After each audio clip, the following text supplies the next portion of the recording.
El tema de la unidad de hoy es líneas de campo eléctrico. El contenido es líneas de campo eléctrico como herramienta para la descripción del campo eléctrico. Además, la descripción de la generación de líneas de campo eléctrico.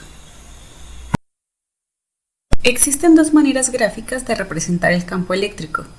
La primera de ellas es la que hemos visto hasta este punto y consiste en el dibujo de estos vectores como flechas, como se muestra en la figura.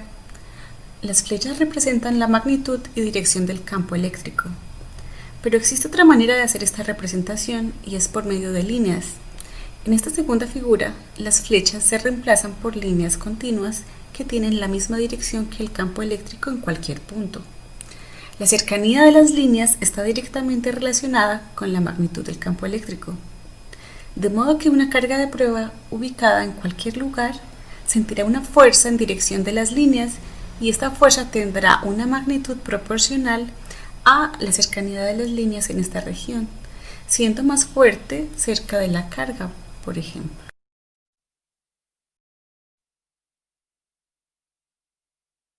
Veamos el esquema de las líneas de campo para tres cargas puntuales diferentes.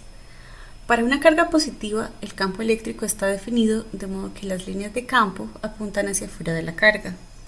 En el caso de una carga negativa, están definidas de modo que apuntan hacia la carga, como se muestra en la segunda figura. Si la carga es mayor, entonces se dibujan más líneas, como vemos aquí en esta tercera figura.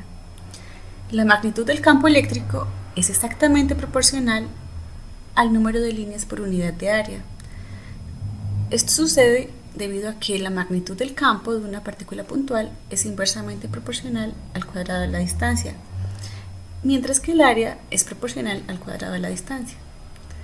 Esta representación pictórica, en la cual las líneas muestran la dirección y su cercanía muestra la magnitud, es usado para todos los campos en física: el campo electrostático, el campo gravitacional, el campo magnético y muchos otros más. En esta figura se muestra cómo se pueden dibujar las líneas de campo de dos partículas puntuales al encontrar el campo total en algunos puntos significativos. Aquí se muestra, por ejemplo, el campo creado por cada carga en los puntos P y P'. Una vez encontrados los campos creados por cada carga en estos puntos, ellos se suman para encontrar el campo total. Es decir, el campo E y el campo E' representan el campo en el punto P y P', respectivamente. Entonces la línea que pase por estos puntos tendrá que ser tangente al campo allí. Lo mismo debe repetirse con más puntos representativos del espacio. Por ejemplo, un punto a la izquierda de la carga 1 tendrá un campo total dirigido hacia la izquierda, debido a que el campo de cada carga apunta a la izquierda allí. Por lo tanto, las líneas se dirigen horizontalmente hacia la izquierda, como se muestra en la figura.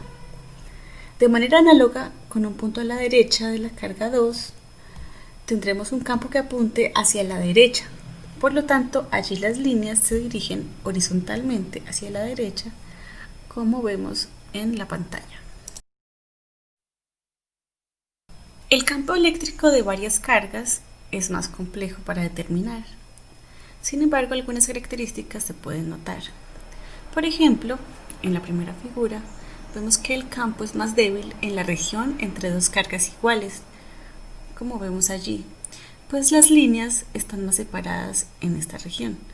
Por ejemplo, justo en el punto medio entre las partículas, el campo es nulo, pues los campos de cada carga tienen igual magnitud pero direcciones opuestas y se cancelan.